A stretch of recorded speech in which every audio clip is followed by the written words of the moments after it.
Good morning, good afternoon, and good evening, depending on where you're connecting from. To introduce myself, my name is Manjunath Agali. I'm part of Citrix Ready team leading the desktop ecosystem. I'm your host for today's webinar, and today we have NVIDIA with us. Thank you all for attending the webinar today, and I would like to welcome you all to the Citrix Ready Technical Webinar Series, where we showcase how Citrix and our partners have integrated to deliver valuable products and solutions to common problems faced by customers today. Along with me, I have the main speakers, Luke Vignal, Director of Performance Engineering from NVIDIA, and I have Mayank Jain, Senior Technical Marketing Manager from Citrix. Moving on to introduce Citrix Ready. Citrix Ready is an end-to-end technology partner program that showcases and recommends third-party products, solutions, and services that demonstrates compatibility with Citrix products. Customers can quickly and easily find solutions recommended by Citrix in the Citrix Ready marketplace by navigating to citrixready.com/ready. For more information on Citrix Ready program, you can navigate to citrix.com/partnerprograms/citrixready. Moving on, Citrix Ready program was launched in the year 2007. Citrix Ready program has 950 plus technology partners with over 25,000 products and over 20 lakh online catalog page views. Moving on, a brief introduction about NVIDIA. NVIDIA was founded in 1993, headquartered in Santa Clara, California. NVIDIA is listed with NASDAQ under the symbol NVDA in 1999. NVIDIA invented the first GPU in 1999 and has shipped more than 1 billion to date. NVIDIA has more than 9,000 employees worldwide and has more than 7,000 patents. NVIDIA Citrix Ready partners since 2013. Today, we are here to know and blow our designer minds by combining 3D apps with desktop virtualization. By the end of this webinar, we will understand the quickest path to implement the new vGPU support for a XenDesktop installation, which is now available with XenServer or vSphere hypervisor support. Also, we will learn about tools available to move from POC to pilot and to deployment. Finally, we will learn how our designers can collaborate and create 3D apps whenever they want and from wherever they are. Before we start the presentation, if you have any questions during the webinar, please use the question panel on the right-hand side, and we will take your questions in the question and answer session. So without any further delay, please welcome our first speaker, Mayank Jain, Senior Technical Marketing Manager from Citrix. Hi Mayank, I welcome you to the Technical Webinar Series, and over to you. Hey Manju, thank you for that introduction, and welcome guys, welcome everyone who's on the call. Thank you for making time to be on this webinar. And this is a good time for you to be on this kind of a webinar, because 3D virtualization is literally everywhere.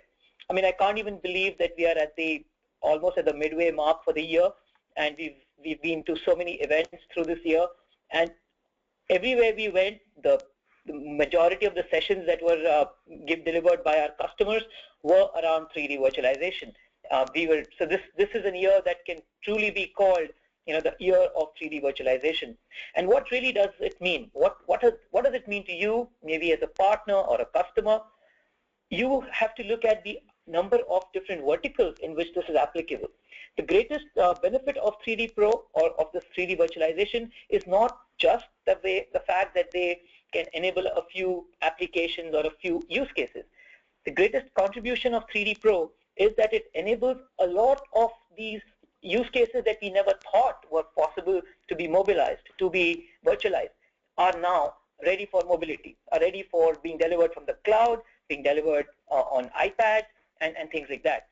And later on we'll be speaking about some of our customers and case studies, but you'll see that they span the entire spectrum, from aerospace to automotive, construction, education, healthcare, you name it, and somebody's using it. But why really are they using it? What is driving this adoption? And if you look at the list of the reasons that people use 3D virtualization, you'll notice a pattern.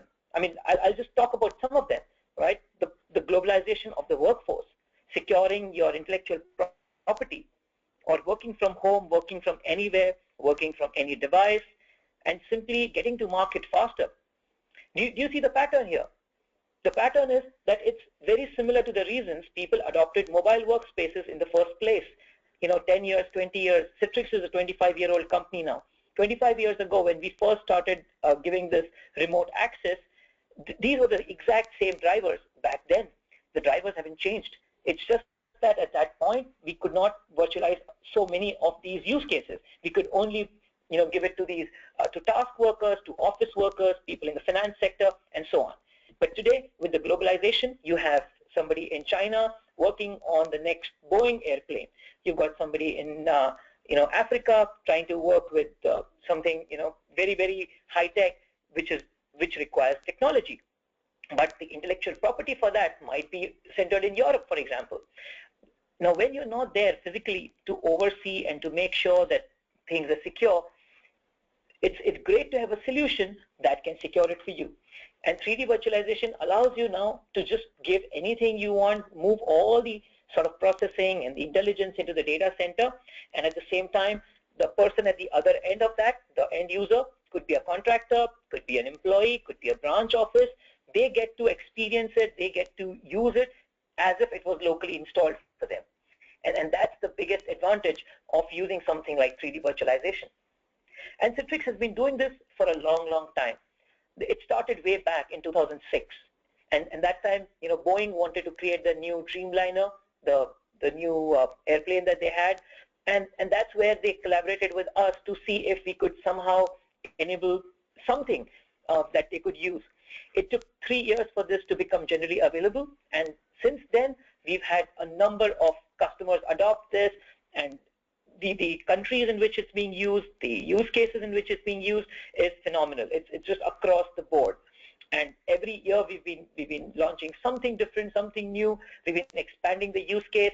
So from what we call the XenDesktop or the desktop, the entire desktop being used for 3D Pro, then using your applications for 3D Pro, giving access to the entire NVIDIA stack. So it doesn't matter whether you virtualize it or you don't, you get the exact same experience with the NVIDIA driver, with the NVIDIA hardware, and the NVIDIA compatibility stack to that ISV app, just like you would if you were physically installed. And in 2013, we announced this thing called NVIDIA Grid vGPU, which makes the Grid vGPU or the GPU hardware aware of virtualization for the first time. Now the hardware understands that the workload running on top is virtualized, and therefore it can behave in a certain way. It can respond to the application request in a certain way, which makes performance phenomenal. And then this year in March, we took that one step forward and we announced interoperability with 2 leading hypervisors, XenServer, which we've been supporting since 2009, and then vSphere 6, which was announced in March of 2015, and we announced day 1 support for vSphere 6. So now your HDX 3D Pro, your XenApp, your XenDesktop would work on XenServer or vSphere with the same performance, the same reliability that you expect. And we've always had very large-scale production deployments of XenDesktop and XenApp on VMware vSphere. There are white papers and reference architectures, and later on Luke will introduce you to other deployment guides, which will make this a breeze for you, which will make it very simple for you to deploy this as fast as you can. So like I said, we've been doing this for many years. This is not bleeding edge or experimental anymore. This is prime time. Just to take one example, and as I said, there are many, and we will give you links so you can go read up on some of them. You can watch the on-demand webinars or audio recordings and video recordings of a lot of them.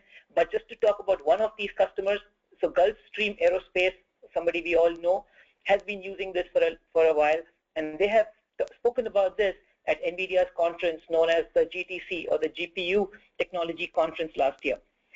So when they wanted to manage and maintain their aircrafts and their shop floors around the world, they had a challenge because these models are really big. The aircraft models have a lot of components, they have a lot of pieces in them, and when you're trying to bring them up on a shop floor or in offices around the world, it takes time. And that's when they decided that to try out the solution from HDX 3D Pro, which included the XenDesktop, the XenApp, and the XenServer.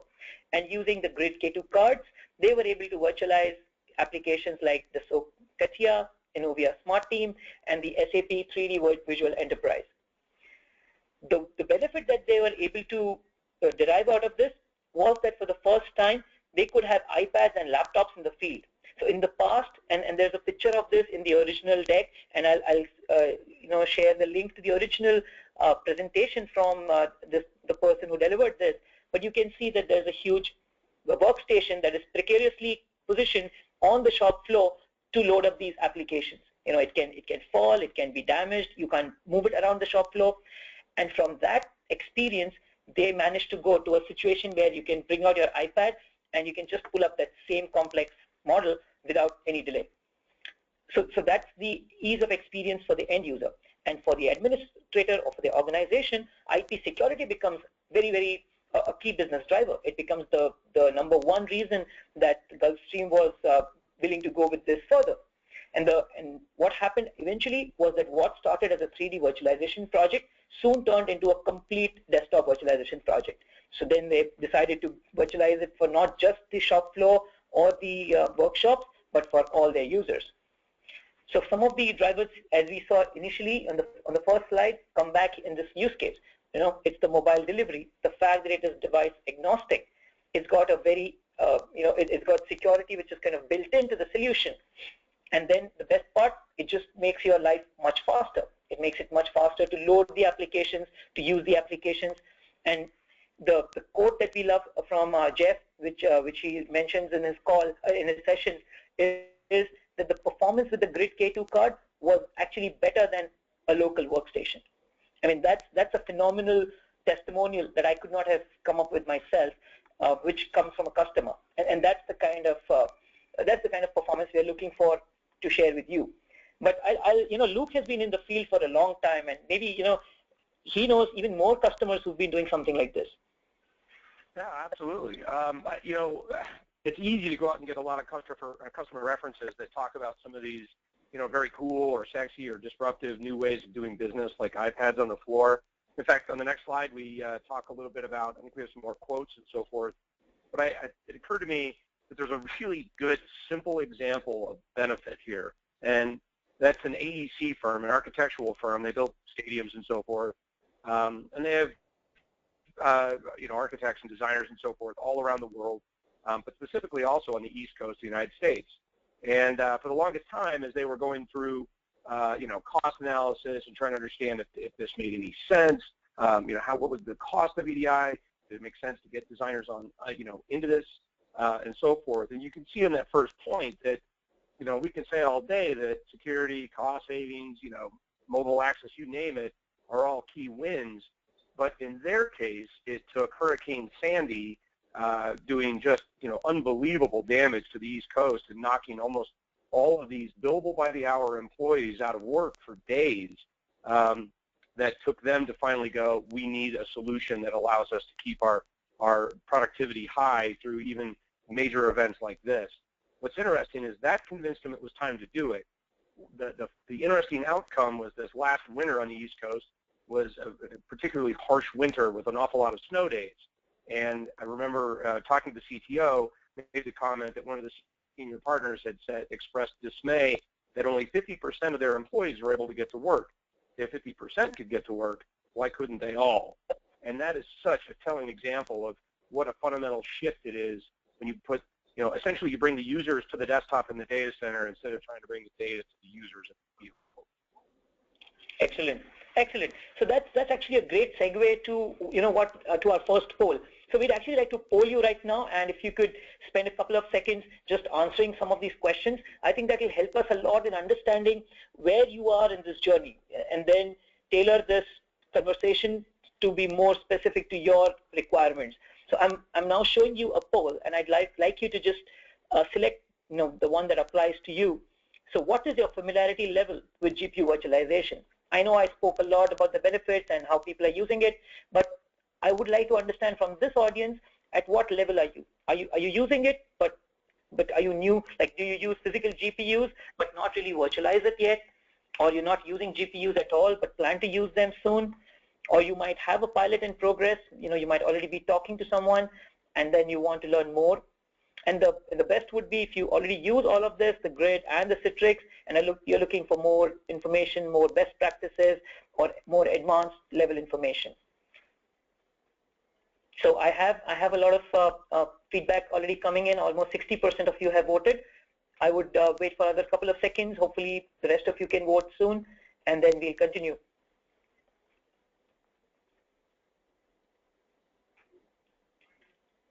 Okay, thank you so much for voting. I'll continue with the presentation now.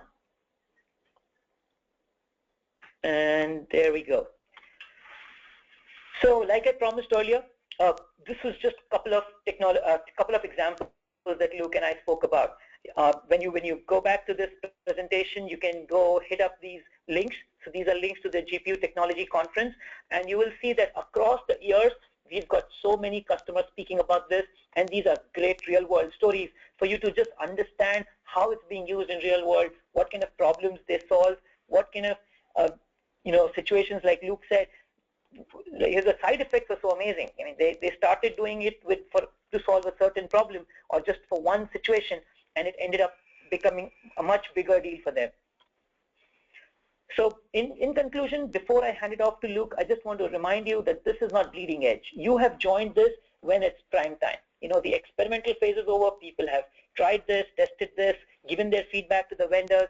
We've kept tweaking it and improving it. And today what you have is a very solid solution that's ready for prime time.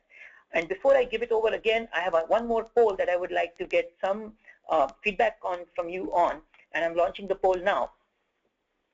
I'd like you to tell us, what is the hypervisor platform in your organization? So you remember we spoke about this thing being, taking you from a physical locked workstation to the mobile workspace, or making it cloud ready. So which kind of a hypervisor would you be using for that? Would it be Citrix XenServer? Or do you use VMware vSphere? Or some of you might be using a mix of XenServer and vSphere. And there could be others who would just use the recommended hypervisor. We have customers who may be on one particular hypervisor, and then for different workloads, they would select something else, like XenServer, Hyper-V, something else. So again, I see a lot of voting coming in quickly. I'm going to keep it open for another 5 seconds or so all of you can finish voting, and then we can continue. Those are really interesting results. Yes. So thank you so much again for this. I wish I could converse with you guys a lot more. I see a lot of results coming in for a mix of XenServer and vSphere, and that's very interesting. So thank you again for that. So the way that we want you to go ahead with this is get all the details, all the architectural details, what are the design considerations, and I would like to invite Luke, who is the Director for Performance Engineering at NVIDIA, to talk to you about that. Luke? Yeah, excellent. Thank you very much. So really what we thought we would do is just sort of a high-level walkthrough, and I want to stress that we are paying attention to the chat. If you have questions, you want to put them in the question section. We also have solution architects from NVIDIA, Citrix that are in the background that are there to answer as well. And at the end of the session, we will be going through some Q&A. So let's dive right in. Next slide, please. The architecture that I think you're all familiar with from Citrix, right? XenDesktop has been around clearly for a very long time as the industry leader. It's tried, it's true, it's proven. Nothing on this slide is something that you would look at and go, not in deployment yet, or beta, or what have you. And I think this is so important because, as Mayuk said, none of this is new. I mean, in all seriousness, by the time we're done with my section, I think you'll agree that we're only talking about a tiny bit of code that's embedded now in the hypervisor that truly makes this new. Everything else is taking technologies that we're all comfortable with, that we're using, that maybe what's held us up has been an inability to deliver graphics to designers, is an inability to really help those users. So I want to dive into the NVIDIA side of this and really how it went. Go to the next slide, please. So at NVIDIA, the thing that we've always done is we've looked at the demand, the requirement of what an end user experience ought to be, right? End users are what drive everything that we do. We are all about delivering a rich experience to an end user. And the challenge with VDI has always been a shared environment. So how do we take the power of a dedicated resource like a GPU that a designer demands in a workstation class environment? You simply can't deliver a less than optimal environment. These are the most important users doing the most important work on the most important applications for most businesses. So this is not something where I can deliver a traditional environment and expect to meet those high-end designer needs. But why is that? So let's take a look at really the fundamental architectural difference on the next slide between GPU and CPU. CPUs, serialized, very good at asking a question and answering it. It's these slides these chips that we rely on every day to do absolutely everything with a large instruction set from everything that we require out of a virtualized environment. We get excited about having 12 cores. On a GPU, this is a massively parallel chip. This is a chip that must answer every single pixel that's being displayed at whatever the refresh rate is per second, and it has to answer all those questions perfectly or an end user complains.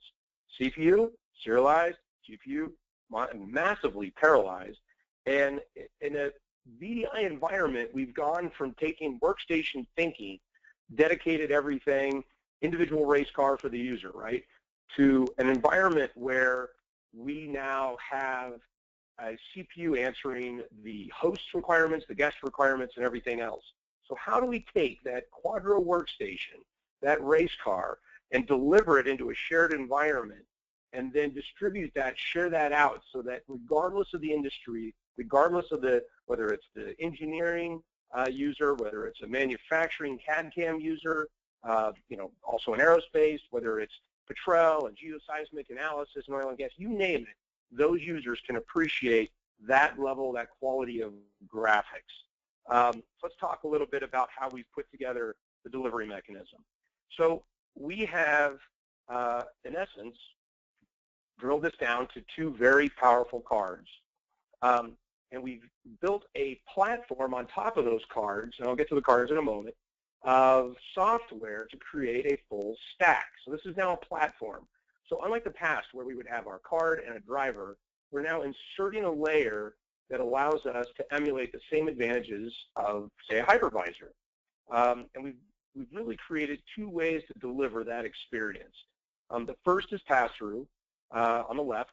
You'll notice the most important part, in my opinion, of course, being from NVIDIA, is the green boxes. The driver, being able to communicate to the GPU, is where the goodness comes from at NVIDIA.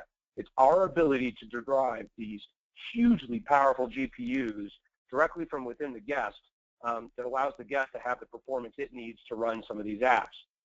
You'll notice on the left that that direct line, that conduit straight through to the GPU, that is the most important part of this. Without that conduit, with any sort of shim model, any sort of intercept model that would intercept that green line and prevent direct communication, you would not get the compatibility, the expected performance, everything that goes along with Quadro graphics in an individual workstation. You wouldn't get that in a virtualized environment. So then what vGPU did is it took that same performance, that same connectivity, that pass-through, but now divides that across many guests, so many to one GPU, sharing that GPU out. Since that GPU is so good at rapid-fire, massively multi-processing, it can handle those multiple sessions. And then how we really divide that up, and I notice, I know the picture shows the GPU sort of splitting into, in this case, 8 different boxes, but the reality is what we're sharing is only the frame buffer. What we're really doing is allocating GPU access on a round-robin time-slice format. Not that different from the way that we allow access to a CPU in the hypervisor. We're doing the same thing now with GPU. The GPU can handle that. The advantage we're getting is that we're now able to delineate amounts of frame buffer and dedicate that to the individual user. That allows a tremendous amount of flexibility. Instead of having to buy the max performance GPU, regardless of the need of the user, because you want homogeneity across all your workstations, now you have the promise that was delivered with virtualization. Citrix gave you a promise of flexibility and manageability that you couldn't achieve with physical desktops. What we're doing is now adding to that promise the ability to have flexibility and manageability even with your GPU resources. And that, to me, is a tremendous difference. So as I said, how do we do this physically? Let's move on to the cards. So we created two physical cards by selecting essentially the one down from the top and basically one up from the bottom, if you will, in terms of our Quadro lineup. So a K1 is really 4 GPUs, roughly the equivalent of K600s, very typical in that sort of high density, more entry level. And I have to be careful with my language here, because when I say entry level, I'm still talking about 192 core GPU, 4 of those, each with 4 gigs of DDR3 memory. These are not trivial cards, but they're certainly not what the K2 has to offer. With the K2, we're talking about 2 K5000 equivalent. We only make, well, Maxwell has come out, so a little bit different, but in general, we only have one significant Quadro card above the K5000. And now we're talking 1,500 CUDA cores per GPU, and we moved up to DDR5 frame buffer. So an incredibly powerful pair of GPUs on that card. If I wanted to break this down, you'll notice the sort of user groups on the left. K2, when maximum performance is required, performance versus density versus scalability. Performance is really the metric you're after. That's the K2. The K1, where performance is still very, very important. In some cases, keep in mind, these apps will not run without a Quadro driver. And I'll come to that a little bit more. The K1, though, is going to give you far more scalability with twice as many GPUs to be shared than the K2, but with less performance. And keep in mind, and we'll talk more about this as we progress, but it's very, very rare that we run into, in fact, at the moment, in my lab, we do not have a production in-use customer example of us maxing out a GPU. It's almost always a CPU bottleneck. So when we talk about design, when we talk about architecture, we rarely run out of GPUs as we're sharing these out. So that's the hardware. Let's move on to software, sort of the other half of this platform, and talk about how then we use only 2 cards to delineate between all these different user groups. We have approximately, depending on model year and so forth, call it 8 different Quadro cards. We also now have 8 different vGPU profiles. Like I said before, if you'll notice, there's no mention of sharing, or I should say splitting up GPU here. But the frame buffer column is where we separate the various user profiles. So there's 4 gigs per GPU, regardless of K2 or K1. So while the K2 lists 8 and the K1 lists 16 for maximum frame buffer, the reality is it's 4 per GPU, period. I also want to stress that when you're sharing that 4 gigs up in an individual profile. So I can't, on a K2, take 6 gigs and 2 gigs and separate it that way. It's 4 and 4. Meaning that if I select a profile, say the K260Q with 2 gigs of frame buffer, I'm going to get 2 users per GPU, and you see this in the columns as it moves over. And that means per board with 2 GPUs, I'm going to have a maximum of 4 users. These are 4, K4000 or equivalent users. These are extremely powerful designers. These are workstations that might easily have 16, 32, 64 gigs of RAM each for each guest desktop. So when we stare at 4 users per board, that would be, say, a standard 2U server might have 2 K2s in it, so a grand total of 8 users. Yeah, 8 users that are replacing workstations, the cost to build of which is incredible. So do the math. The server is actually a wonderful consolidation of resources, and instead of having individual workstations that may or may not be being used, back to that promise of EDI, you now have the ability to share, manage, and scale out in a way that you could never do with physical workstations. We can talk more, and I'm sure you have a lot more questions, but I want to make sure we get through all the information. Let's move on to the next slide. So taking hardware and then taking these profiles, which are defined at the hypervisor level, you'll notice on the left, that's the XenDesktop example, there's the grid manager and DOM0. That's the approximately 5 megs of code that's new in all of this that defines the interaction of each of the guests back to the GPU. That's really the only fundamental big change. When we talked about the timeline of change, you'll notice pass-through, which is on the right in this example, showing XenApp. That's what's been around for a long time. So all we've done is change the management of the communication back to the GPU. Really, that's it. So from a platform standpoint, we've taken what used to be, as I said before, our driver on top of our hardware, inserted a third layer in the middle, which is this GPU manager. And now, thanks to that stack, that sort of sandwich of 3 things, which you'll note is not that different than if we were talking about a VM, where you'd have an operating system on top of a hypervisor on top of hardware. We've now got that same flexibility, that manageability that you want from virtualization with the GPU as well. I do want to stress that there are many ways to deploy this. One of the questions that was posted much earlier on was, do we support vGPU with XenApp? Absolutely, it's a supported solution.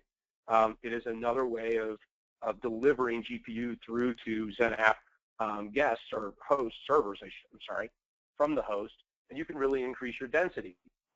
I would caution you, be aware that just because you can share out a GPU more and more and more does not necessarily mean you're going to get the same amount of capacity out of the CPU. So architecture is extremely important. But basically, to close out this slide, on the left, XenDesktop, a very standard sort of best practices build would be a vGPU deployment, ensuring direct communication and all of that NVIDIA stack being delivered with our driver and its compatibility benefits to the guest. Or on the right, you've got XenApp, where, again, you're delivering our driver, but now with pass-through, maximum performance, maximum frame buffer through to the guest. And you have an ability on that XenApp server to deliver maximum NVIDIA goodness to every one of those app sessions. So let's take the slide that's in front of you, that box, and let's drop it back into the original architecture slide we had. And notice that we've really not changed very much. At a very fundamental level, we have not shaken an already very tried and true and proven technology and done anything to impact it other than to improve end user experience, and in most cases, when it comes to designers, finally enable them to be able to take advantage of VDI. So the parts and bits required. On this last slide, there's a list of all the various components and pieces. I do want to stress that the vSphere 6 version is critical. If you are on an older version of vSphere, you would need to upgrade. XenServe, of course, has been supported through several editions. But I will tell you that NVIDIA and Citrix are extremely active in their development. And with every iteration, with every service patch, anything that involves any of the vGPU pieces, we are actively improving performance.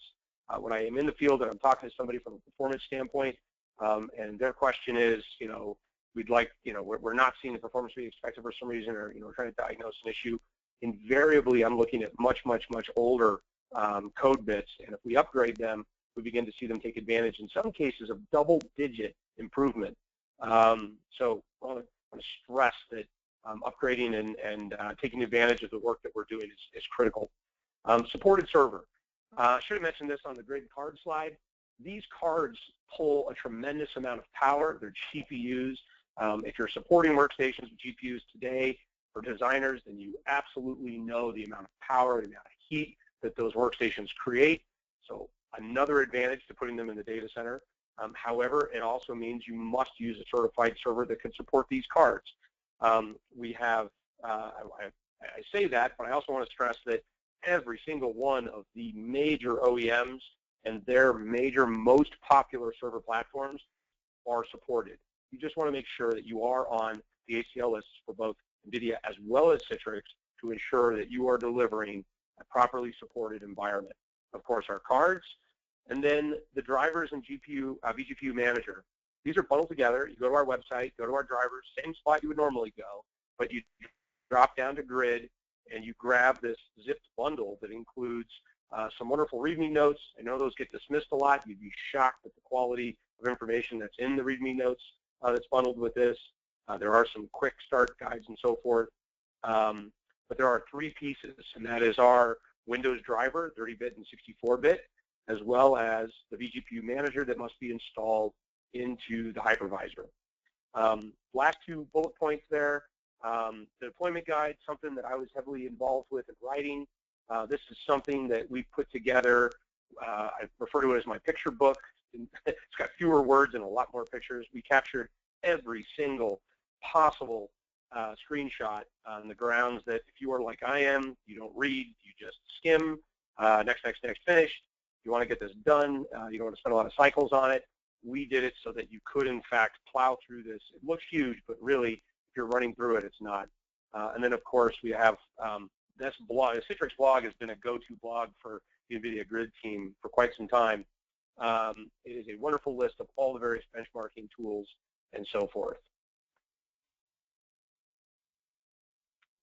Sorry, I've got a bit of lag here. I want to talk about probably the most important part of this whole equation. We've been sort of really speaking to it's easy, it's tried, it's true, it's polished. This is not, the word beta has not been mentioned at any time.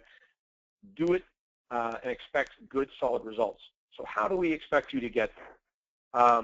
If you're going to do this yourself, and we obviously expect you to, we want you to use that deployment guide. We want you to plow through this thing and show just how easy it is by following on that picture book I talked about. But I also want feedback from you all saying you missed the spot, it could have been better, you made an assumption, because we worked very hard to turn this tool from the more traditional sort of tech writing into something that's truly meant to deliver a quick POC if you follow the steps, something that will work, is reproducible. In fact, on the next slide, we have challenged proven teams of experts at both, well, actually 3 of us, NVIDIA and Citrix, and then we pulled Dell in as well. At Synergy, we did a 60 and 60 challenge, you might have seen, that we took blank Dell R730s, bare metal. They had the cards in them. They were, configured from a hardware perspective, but, 0 OS, 0 hypervisor, 0 anything, bare metal, and we built up a full solution. We did it to see if we could create 60 VDIs, and these are 3D, vGPU equipped graphics workloads in 60 minutes. I'm extremely proud of the fact that NVIDIA, in the end, squeaked by with a win. But I think the most important takeaway from this is a small team of 4 individuals, on whether it be Citrix, Dell, or NVIDIA, we were minutes apart. 60 minutes was just not a challenge. I want to stress, don't go into this expecting to build this in 60 minutes. But I will tell you from field experience that I have many customers that during testing, that have bought and deployed, that have gone through upgrades, you name it, that it is not hard to do any of this in under a day, quite frankly, half a day. Mileage will vary. Your own environment has to be prepped and ready. The hardware has to be in place. Obviously, all these things create variables. But our point with the 60 and 60 was to show that really this isn't meant to be impossible. This is meant to be easy. We also get that not everybody has a team of 4 standing by. So we also have a tremendous quantity of partners. We've trained these partners. We're working with these partners.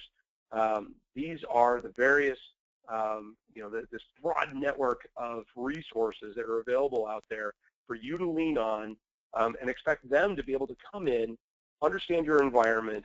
Those sorts of things take time, but when it comes time to actually build your POC, it's something that can be done quickly. And so I strongly challenge you to lean on any one of these excellent partners. We're nearing the end here. Sorry, again, a little lag on my end. I do want to point to some NVIDIA resources that you can also lean on. Extremely proud of our forums. I believe that's 3rd from the bottom. I'm a moderator on these forums. Many of our solution architects actively monitor this. We also have solution architects and engineers from Citrix that are on here. You name it, OEMs as well. So those forums are a great resource to go to. But on top of that, GPU Genius. If perchance that big deployment guide is something that you're not comfortable going through and you'd rather sit and watch a video, we've actually converted that content or are in the process of converting that content into a variety of training videos. So a great resource there as well. And of course, you'll have a copy of this presentation to capture the rest of these. Okay, so Luke, I could probably talk about some of the Citrix resources as well that we have. And there's a dedicated website that we have called citrix.com/XenDesktop/3D that contains all of the different material, use cases, customer case studies, reviewers guides, design guides, videos, which are created by Citrix and NVIDIA, which you can find there. There's a free 90-day trial of XenDesktop and XenApp that you can download from this very simple URL, citrix.com/try-XenDesktop, or try XenApp, depending on what you want to do. So it's a 90-day full-featured trial for 99 users. So you can basically have a very, very robust and very realistic test in your own environment. If you need help, there's a reviewer's guide, which is a simplified or a simpler form of the deployment guide that Luke spoke about earlier. So this is a reviewer's guide that helps you run 3D Pro on Zen Server or vSphere, or run it with XenApp as you wish. There are also other reviewers guides. If you're not familiar with Citrix at all, there's a separate reviewers guide that just gets you started with the basic Citrix components very quickly.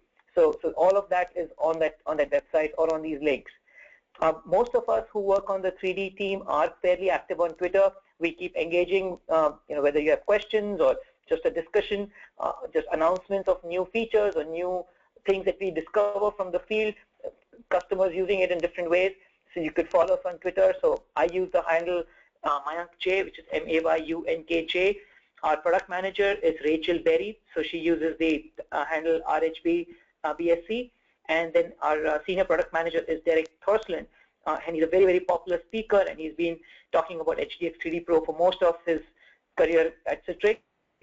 And he's at Derek T Citrix. So feel free to engage with us, read our blogs, and if you have any questions, do share them with us. That's pretty much the end of the recorded or the prepared portion of the webinar. But we are happy to take any questions that you have or any other have now. Hey, thank you so much, Mayank and Luke. That was a wonderful presentation. So we have plenty of questions. So we can directly jump into question and answer session since we have more questions now. So the first question is, are both vGPU and pass-through supported for both XenApp and XenDesktop? I can jump on that one. Yes, both are supported. Made maybe a quick response to that earlier in the presentation, and I do want to stress again that you have to think holistically about the entire architecture. It's not just about how much I can share a GPU. It's with the entire architecture. How much can I share the CPU, the GPU?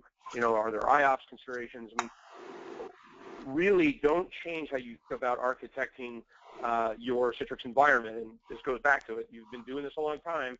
We're adding GPU. Don't change how you think about everything else other than just adding GPU into the mix. But yes, vGPU as well as pass-through is supported on both XenApp and XenDesktop. Anything to add? Next question. No, that's perfect. So, and if you do go to that website that I spoke about, XenDesktop/3D, you would find a design guide that does talk about how do you decide, when you have your users, when you have all like a very mixed set of users, how do you really identify how to get the best ROI, the best return on investment, and what should you do? So you can use a mix of XenDesktop and XenApp, or a mix of vGPU and GPU pass-through to ideally get the best ROI for your organization. So another question, Manju? Yep, thanks, Mayank. So the next question is, can you mix and match on the same card? How about on the same GPU? Great question. It was funny, as we were doing some last-minute review, it occurred to me that I didn't include 2 slides that I generally use, and so shame on me. The answer is you can divide the amount of frame buffer. You have to divide it equally per GPU. So 4 gigs of frame buffer per GPU. If I start off with a K260Q, I have to divide it equally with K260Q users for that 4 gigs. So if I have a single K2 card with 2 GPUs, I can have up to 2 different vGPU profiles, or I can have one on one GPU, one on the other. I just can't blend them on a single GPU. So on a K1 with 4 GPUs, I could have up to 4 different, but they would have to be unique per GPU. Great, thanks, Luke. So the next question is, do you have to increase the virtual machine RAM requirements when you have to move to vGPU? I'm actually going to go ahead. No, I was just going to say that this basically, again, depends on how you design for your workload. So the RAM, firstly, the GPU itself, the vGPU itself, comes with a frame buffer, which is another word for memory. And so you get your GPU memory from the card itself. Now, regarding your workload on your virtual machine, I'm going to just echo what Luke said earlier. Think of this very similarly to how you would design for virtualization of any workload. So it depends if you're the kind of application you're using, what kind of RAM requirements or CPU requirements, virtual CPU requirements would it have, whether it had a GPU or not. So the best way we give to think about it, especially to people who have existing GPU deployments on physical hardware, is to simply map it to what they were doing, in the physical world. So if your users needed 4 GB RAM to do their work, they would need that 4 GB RAM on the virtual network as well. I'd like to add to that because I think this really is maybe one of the more important questions. This is not the same as looking at knowledge workers. And we see this a lot in some third-party tools that talk about sizing and so forth that are looking for maximum density, 100 users per host, trying to find ROI through that. And I will tell you right now that it is not uncommon for a customer to be very satisfied getting 2 K2 cards in a 2U server and having 4 pass-through users because each user is expecting 64 gigs of RAM and incredible, solid-state drive speed and everything else that went into their physical workstation. So as I said, just if you aren't, if you're not taking that example that, if you go to the ISV and the ISV recommends 16 gigs of RAM, you're not going to start with 8 or 4, right? Same thing, if they recommend a certain CPU speed, you're not going to start with something less than that. And the same thing with the GPU. Last but not least, this is a shared resource. One of the common problems we see in the field is somebody moving from a dedicated resource that's running, say, a CPU with a clock speed of, 3 gigahertz, right? 2 sockets, 3 gigahertz each, what have you. Then they build it out in VDI, but they're using a shared 2 gigahertz chip, and I'm just using round numbers. There is no way you're going to share a 2 gigahertz CPU and even remotely expect to have the same performance as you would with a dedicated 3 gigahertz CPU.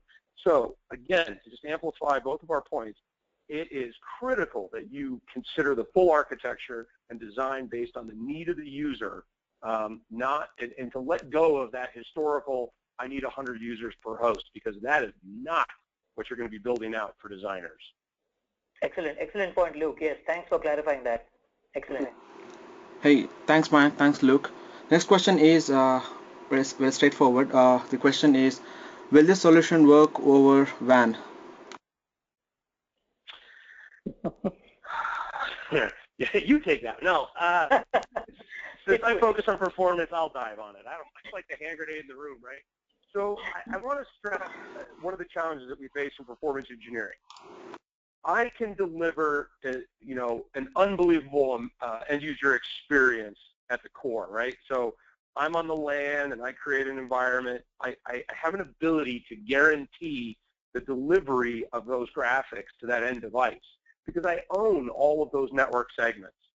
But then when I extend out to LAN, I no longer own all of those hops, and I'm at the whim of, I was in fact having this conversation this morning on our side, talking about tool sets and trying to narrow it down to the three most critical things, which I would argue are bandwidth, latency, and packet loss. If any one of those impacts or begins to impact your networking, your WAN connectivity, then your end user experience is going to suffer to some degree or another. However, it is impossible, or has been impossible, for us to define user experience over WAN, because if the difference is a small amount of lag, a kind of rubber band feeling when I grab my CAD model and rotate it or what have you, if that's what I have to put up with versus having to wait 4 to 6 hours to copy that file down, I'll take it. If we have examples with customers where they had a development team, or excuse me, an engineering team in India. They were used to 12 to 18-hour downloads, and that's a download, do the work, save, upload 12 to 18 hours, versus some performance issues, and they were on 250 to 300 millisecond latency. I wouldn't want to work on that, but those groups of users were happy because their productivity skyrocketed. And if you calculate what that productivity difference was for the business, that was a major win. So how do I define if that was a good experience or not? You and I might not like it, but they loved it. And maybe, I don't know, maybe you want to talk about some of the advantages that Citrix is bringing to the table now. Exactly. So I was going to say that, Luke said exactly what I would have said. I mean, that's the right way to look at it. You have to, again, similar to the design answer that we gave earlier, it's all about your particular, your scenario or your workflow, your workload. What are you trying to do? So there's no one answer for everyone in your organization, even in a single organization. It would be yes, the answer is yes for people who just want to pull up a model and view it to do something, versus people who want to actually create a brand new model and render it from base. And then when you say WAN, WAN could mean anything from San Francisco to San Diego or San Francisco to India or China. So obviously we would never recommend this across the globe. You would typically have data centers in every region, but ironically, most of our successful customer stories do deploy this across the continents. So they have, they have head offices in the US or in Europe, and most of their customer or their offices, the branch offices using it, happen to be either in India or in China or even in Australia. So that use case is real. It's there. And where Citrix, just to kind of toot our own horn for a second, so one of the things that Citrix has been known for is the amount of user experience enhancements that we have in this thing that we call HDX. So for those of you who are unfamiliar with us, the term HDX is basically, it basically means high definition experience. That's what HDX means. So the whole point of that protocol that we call HDX, and then we name this HDX 3D Pro, is that it's a high definition experience. So there's a lot more happening at the protocol level beyond just the GPU virtualization, which helps you with the user experience. So it's in terms of using your peripherals, using things like your Wacom tablets or your USB devices, cameras, and stuff like that, or just sheer latency between your keyboard and mouse entry to what you see on the screen. There are lots of enhancements that go into the protocol itself. So you have, so those are things that you can discover further as you learn more about the Citrix part of the solution. Hey, thanks, Mike. Thanks, Luke. Well, the next question is, what are the key registry edits required for proper USB 3.0 pass-through when connecting using the HTML5 receiver for Chromebook? Okay, that's a pretty specific question. I think we'll have to take that offline because that's a completely different use case from what we've been trying to talk about here. but if you can get the details of the person who asked that question, we can find the answer and get back to you. Sure, we can definitely do that, Mayank. There's some questions in the list that I would love to get to. For example, somebody asked a question about the K1 and really what's, there it is. K1 has been around for a few years now. I'm sitting there going, I think 2. What is on the roadmap for the next few years? So, anybody who's following the rest of our product line knows that we've begun to release the Maxwell architecture, the K1, the K2. The K stands for Kepler architecture. So there will ultimately be, we'll continue to follow the same pattern through all of our products and eventually take advantage of new architectures. I can tell you that near term, the K1 and the K2 have a lot of legs, and we don't expect them to go away. It's we're still finding more and more performance and density solutions out of those cards, and I think we have some legs left on them. But yeah, eventually we would certainly take advantage of newer, higher performance architecture and continue the NVIDIA way.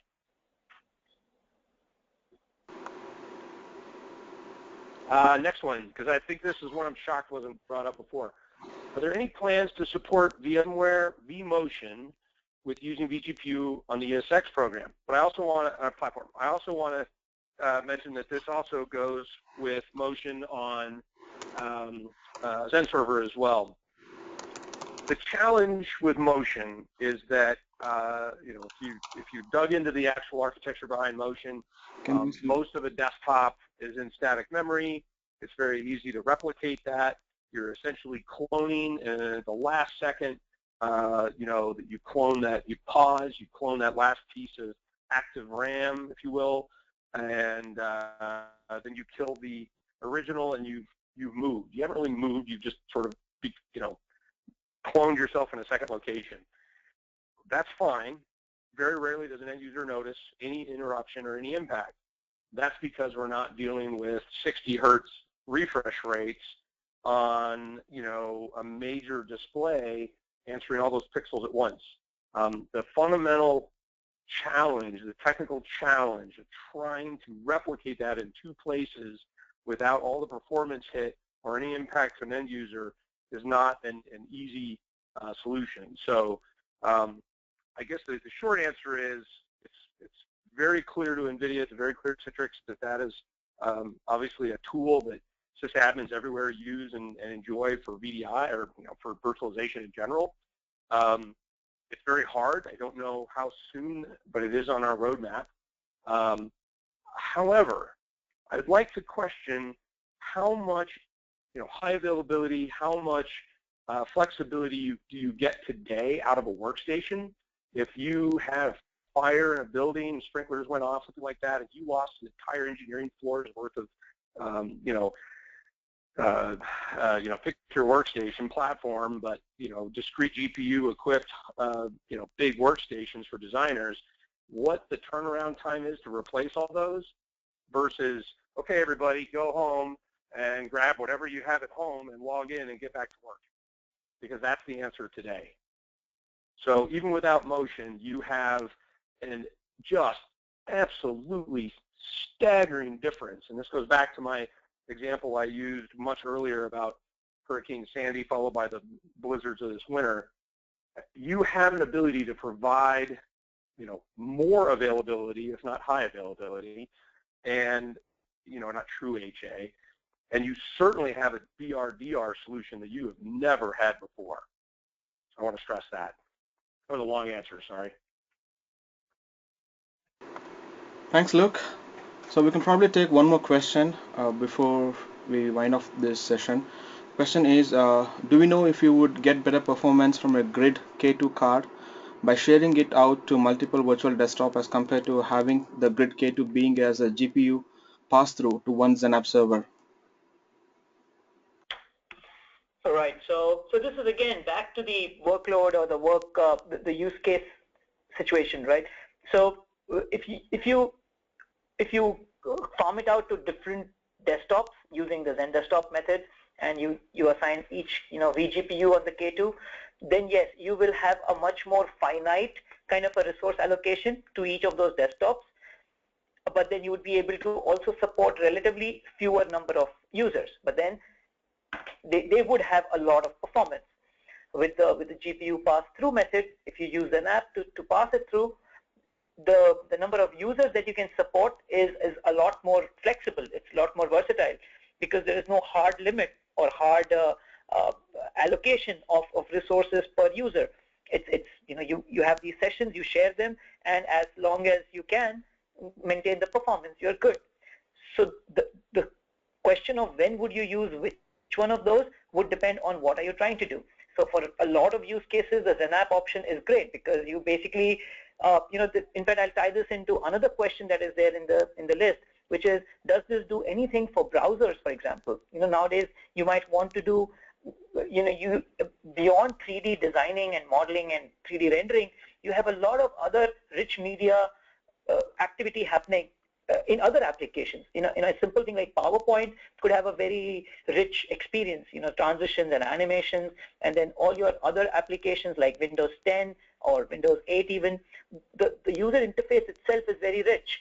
Or you could even have Acrobat readers which contain diagrams and models that consume a lot of processing power. So for those kind of situations, you don't really need the power of a K2, the dedicated power. So those customers would benefit a lot from the scalability that you get from a XenApp shared or a GPU pass-through shared, GPU virtualization, because now you're taking your standard or what I would call your traditional VDI user and giving them, for a very, very low incremental cost, giving them the benefit of a very rich machine. So without having a GPU on the endpoint, they are able to now experience it almost as if they were on the latest endpoint or the latest client that money can buy. So for that kind of a use case, it's a great solution. But if you do want to render 3D models or you want to do something more complex, you may go with the XenDesktop model. So that's where a POC or a pilot needs to be done to understand and segment your users. And we've got other webinars that we've done where we speak about how do you really go about doing that segmentation and sizing, which will explain that a lot more in detail. Hopefully, that makes some sense. Again, a long answer, sorry. Well, we've hit the long answer portion. There are a tremendous number of really good questions here that I wish so badly we had another half hour to answer. Maybe, is there an email address or something that they can reach out with, or a way that we can answer some of these for some of these questions are superb questions. Look, you got it correct. Yeah. So there are many questions which we won't be able to take them as of now due to time bounds. We will definitely get back to them privately, answering all the questions without fail. So we will share the email address and the questions. You can probably get back to them with the answers. Is that fine, Luke? Excellent. Great. Yes, thank you. All right. And I also see many attendees asking for the slides and recording of this webinar. Definitely yes. So you will definitely get the recording of this webinar to your registered email ID. So with that said, we are about to end today's webinar. I want to take a moment and thank our speakers, Luke and his team from NVIDIA and Mayank from Citrix for making this wonderful presentation and sharing the knowledge with us. Thanks, guys. Thank you so much for staying on. Hope this was useful. Thanks, Luke. Excellent. Thank you. And last but not the least, I want to thank you all for attending the webinar today in the Citrix Ready Technical Webinar Series. And this concludes our broadcast. Thank you, guys. Bye-bye. Bye-bye.